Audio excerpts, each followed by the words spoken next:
India times news channel देख रहे आप सभी दर्शकों का बहुत बहुत स्वागत है। मैं हूं रमनदीप कौर। इस वक्त की बड़ी खबर आ रही है प्रयागराज से। क्या है पूरा मामला, देखने के लिए बने रहिए हमारे साथ। मधुपुर धर्मांतरण मामला चर्चा में आने के बाद जहां शुआर्ट्स सोसाइटी के मेंबर आइजैक फ्रैंक ने शुआर्ट्स के कुलपति आरबी लाल पर कई गंभीर आरोप लगाए थे, साथ ही धर्मांतरण का भी आरोप लगाया था। वहीं अब आइजैक फ्रैंक ने शुआर्ट्स के जनसंपर्क अधिकारी रमाकांत दुबे पर कई गंभीर आरोप लगाए हैं। साथ ही आइजैक फ्रैंक का कहना है कि रमाकांत दुबे की सारी डिग्रियां भी फर्जी हैं और रमाकांत दुबे को इसीलिए रखा गया है क्योंकि वे भी धर्मांतरण कराते हैं। और साथ ही उन्होंने धर्मांतरण कराने को लेकर जहां आरबी लाल पर पहले गंभीर आरोप लगाए थे, तो वहीं अब रमाकांत दुबे पर कई गंभीर आरोप लगाए हैं।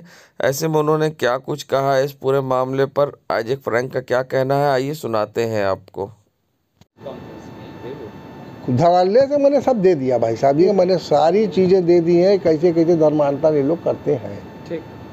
और मैं माननीय अदालत की इज्जत करता हूँ, मैं इसलिए जो भी मैंने वहाँ बोला मैं कभी नहीं बोलूँगा। माइनॉरिटी में आ रहे हैं ये व्यक्ति ना तो हिंदू है ना ईसाई, का कोई धर्म नहीं है। जो आदमी धर्मांतरण करे उसका कोई, अरे ये इसी बेस पे तो रखा गया है। इसकी डिग्री पूछिए फर्जी है कि अच्छी है, यूजी से पूछिए इसकी डिग्री फर्जी है कि इनवैलिड है। लोगों को बताइए जो इसमें इन्वॉल्व रहते हैं। दो चार पूरा मैंने सोसाइटी में जितने मेंबर्स हैं, अभी पीटर बलदेव जेल गए हैं, ये भी हमारे सोसाइटी मेंबर हैं। और इनके बड़के वाले जो हैं वो जबलपुर में बंद हैं, ठीक है ना। तो हाँ, मैं doctor Isaac Frank, member board of director Allahabad agriculture institute नामक सोसाइटी का मैं बोर्ड सदस्य हूँ। प्रयागराज माघ मेले में चल रहे भारतीय किसान यूनियन द्वारा 3 दिवसीय किसान महापंचायत में पहुंचे किसान यूनियन के राष्ट्रीय प्रवक्ता किसान नेता राकेश टिकैत ने पंचायत के दूसरे दिन मीडिया से बात करते हुए कहा कि किसान यूनियन में हम लोग चर्चा करते हैं, जिसमें सरकार के कुल 28 मांगों पर चर्चा किया है, जिसमें 5 सवाल युवाओं के लिए हैं। केंद्र और राज्य सरकार युवाओं के लिए क्या पॉलिसी है, उसमें खेल मैदान हो इत्यादि चर्चा किया जा रहा है। ऐसे में उनका क्या कुछ कहना, ये सुनाते हैं आपको। संगम की रहती है, इसका क्या उद्देश्य? देखो, उद्देश्य है यहाँ पे बैठ के अपनी चर्चा हम करते हैं, क्या सरकारों की पॉलिसी चल रही और हमारी क्या पॉलिसी रहनी चाहिए, उस पर बात करते हैं। यहाँ से एक डिमांड नोट जाता है, अब का हमने वो पहले ही जारी कर दिया और हमारे 22 सवाल जो हैं उस पर हम चर्चा यहाँ पे कर रहे हैं, जो हम भारत सरकार और स्टेट गवर्नमेंट को देंगे। हमारे 5 क्वेश्चन यूथ के हैं कि यूथ के लिए क्या होना चाहिए, उनके खेल के मैदान कैसे होने चाहिए, नौकरी उनको कैसे होनी चाहिए, एजुकेशन कैसे, ये 5 हमारे में हैं। तो ये करीब 26 बिंदु पे हम चर्चा कर रहे हैं। संगठन कैसे मजबूत हो और एमएसपी गारंटी कानून कैसे देश में लागू हो, वो एक बड़ा सवाल है। तो इस पर क्या रणनीति तय हुई है? अभी तय नहीं करी, वो कल फाइनल आज रात को करके और कल यहाँ पे उसका डिक्लेरेशन कर देंगे कि इन बिंदु पे क्या फाइनल करा है। मेला क्षेत्र में इस्लामिक किताब बेच रहे 2 लोगों को पुलिस ने गिरफ्तार किया है। उनके ही निशानदेही पर करेली से महमूद गाजी नाम के व्यक्ति को गिरफ्तार किया है। ये इस्लामिक किताब तो बेच रहे थे, साथ हिंदू धर्म की किताबों में संशोधन कर बेच रहे थे, जिसके पर पुलिस ने इनको गिरफ्तार किया है। इनको अबू धाबी से भी फंडिंग की जा रही थी और ये किताब दिल्ली में छपवाते थे।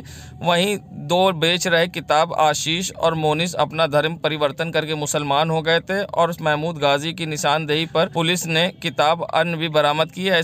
ऐसे में उपायुक्त अपराध का क्या कुछ कहना है, ये सुनाते हैं। माघ मेला क्षेत्र में इस समय वहाँ मेला लगा हुआ है, तो वहाँ एक हम लोगों ने 2 लड़कों को वहाँ से पकड़ा हुआ है जो ठेले पे धार्मिक पुस्तकें बेच रहे थे। उसमें कुछ पुस्तकें मुस्लिम धर्म से संबंधित थीं, कुछ पुस्तकें इनकी हिंदू धर्म से संबंधित हैं, जिसमें इन्होंने हिंदू धर्म ग्रंथों के जो श्लोक हैं उनको कोट करके उनकी गलत ढंग से व्याख्या की है, जिससे हिंदू धर्म के लोगों को भावनाओं को ठेस पहुँच सकती है।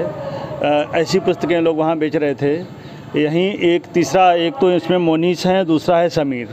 ये 2 लड़के वहाँ बेच रहे थे। ये पहले दोनों हिंदू थे। मोनीस अभी 2 साल पहले उसने मुस्लिम धर्म ग्रहण किया है और समीर ने 12 साल पहले। एक महमूद गाजी हैं, एक मदरसे के टीचर हैं, वो इन लोगों को पुस्तकें उपलब्ध कराते थे और फ्री ऑफ कास्ट ये पुस्तकें वहाँ बांट रहे थे और उसमें लोगों के फ़ोटो खींच लेते थे। उसके बाद ये लोग वहाँ उनके कांटेक्ट नंबर भी ले लेते थे। मकसद ये था कि लोगों को जो सॉफ्ट टारगेट है उनको फिर बात करके फिर उनको अपने धर्म के साथ शामिल किया जाए। इस मकसद से ये काम वहाँ चल रहा था, तो हम लोगों को खबर लगी तो हम लोगों ने फिर उसमें काम किया है। अन्य जगहों पर भी जाते धर्म लोग? हाँ, ये लोग विशेषकर हिंदू धर्म स्थलों पे जाते थे, जैसे कि इस शहर में हनुमान मंदिर के पास इन्होंने अपना ठेला लगाते हैं और ये लोग बनारस में भी गए हैं, काशी विश्वनाथ मंदिर के 80 घाट पे भी इन्होंने किताबें बेची हुई हैं। अभी हम लोगों ने जो 2 लोग हैं जो बेच रहे थे वो और जो उन्हें बुक्स उपलब्ध करा रहा था उसको अरेस्ट किया है, उसके खिलाफ़ कार्रवाई की है। बाकी हम लोग उसमें जांच कर रहे हैं। तो बाहर से भी पैसा आता था? हाँ, इसमें जो है अबू धाबी से कुछ पैसे ऐसा करते थे, जब ये फ़ोटो खींचते थे जिनको बुक्स दे रहे हैं फ्री में, उनके फ़ोटोग्राफ पे अपने गाजी के पास जो इसका यहाँ जो बुक सप्लायर था उसको भेजते थे, वो फिर बाहर भेजता था। वहाँ से इसको 10-10 हज़ार के रूप में इसके मनी वॉलेट में वो पैसा आता था और वो कई अंतराल से पैसा आया हुआ है। उसकी हम लोगों ने मेल डाला हुआ है, उसकी सूचनाएं जैसे आ जाएंगी तो हम लोग उस पर जाँच करेंगे। किताबें दिल्ली में छपी हुई हैं, कुछ लोकल छपी हुई हैं। किताबों का कोई ISBN नंबर नहीं है, रजिस्टर्ड नहीं है। ये किताबें लिख कोई रहा है और नाम किसी की छप रही थी। धार्मिक भावना को भड़काने के लिए सके अपने धर्म के प्रचार की बात ठीक है, लेकिन आप दूसरे धर्म के लिए आप कुछ ऐसा कुछ नहीं लिख सकते जिससे किसी की भावनाएं आहत हों। Thank you.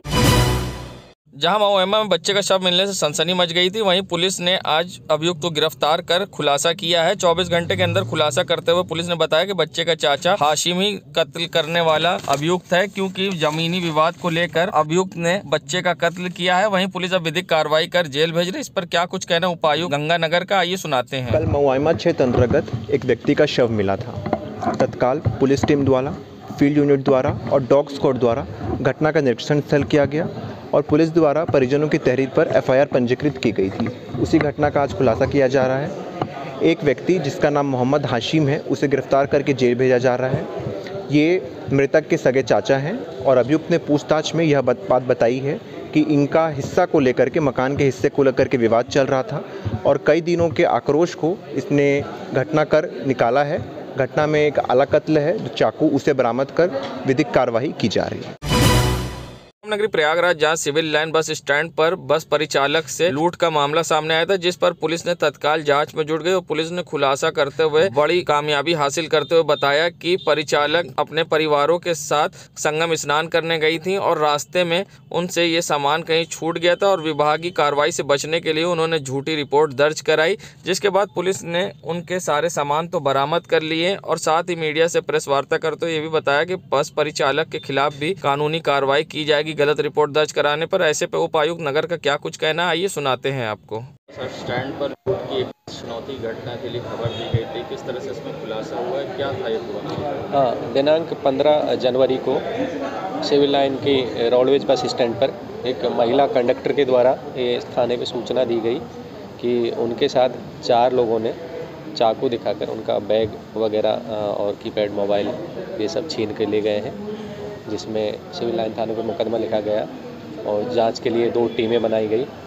तो CDR, CCTV फुटेज, सर्वेलेंस और तमामी विवेचना और जांच के बाद इसमें यह चीज़ प्रकाश में आई। उनसे गहनता से पूछताछ की गई तो यह चीज़ प्रकाश में आई कि इस तरह की वहाँ घटना नहीं होना पाया गया और एक्चुअली इनके द्वारा संगम पर स्नान के लिए परिजनों के साथ तथा चालक के साथ ये गए थे।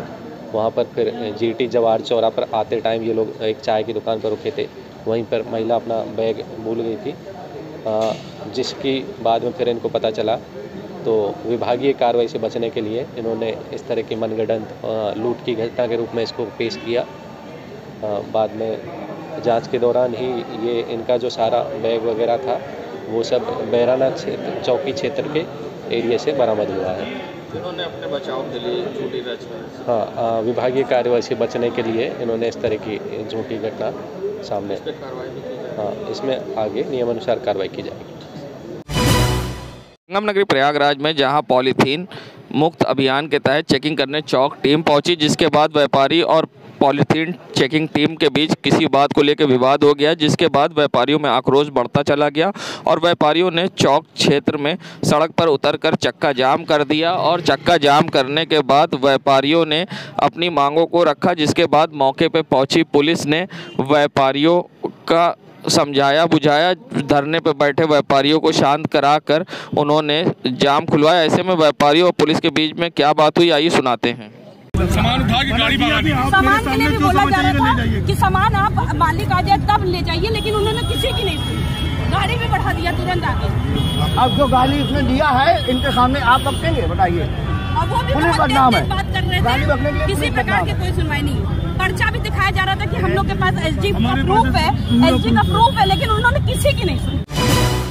इलाहाबाद विश्वविद्यालय के असिस्टेंट प्रोफेसर का विवादित बयान। इलाहाबाद यूनिवर्सिटी के असिस्टेंट प्रोफेसर विक्रम हरिजन ने कहा, गांधी को नहीं ज्योतिराव फूले को मिलनी चाहिए राष्ट्रपिता की उपाधि। वहीं असिस्टेंट प्रोफेसर ने अपने बयान का वीडियो वायरल किया है, जिसके बाद अब विवाद खड़ा हो गया है। ऐसे में अब इस विवादित बयान का वीडियो सोशल मीडिया पर तेजी से हो रहा वायरल। संस्कारों ने या समाज के लोगों ने राष्ट्रपिता का जो पद दिया है वो महात्मा गांधी को दिया है, लेकिन यदि राष्ट्रपिता का पद देखे तो ये पद ज्योतिराव फूले को जाना चाहिए, क्योंकि उनका कार्य राष्ट्र के निर्माण में बहुत बड़ा था। जबकि ज्यादातर रूढ़िवादिता रही, उसके बावजूद भी उन्होंने जो कार्य किया वो राष्ट्रपिता के पद के तरह कार्य किया। इसलिए राष्ट्रपिता का पद महात्मा गांधी को न जाकर के ज्योतिराव फूले को जाना चाहिए। देश दुनिया की खबरों के लिए world media times news channel को सब्सक्राइब करें।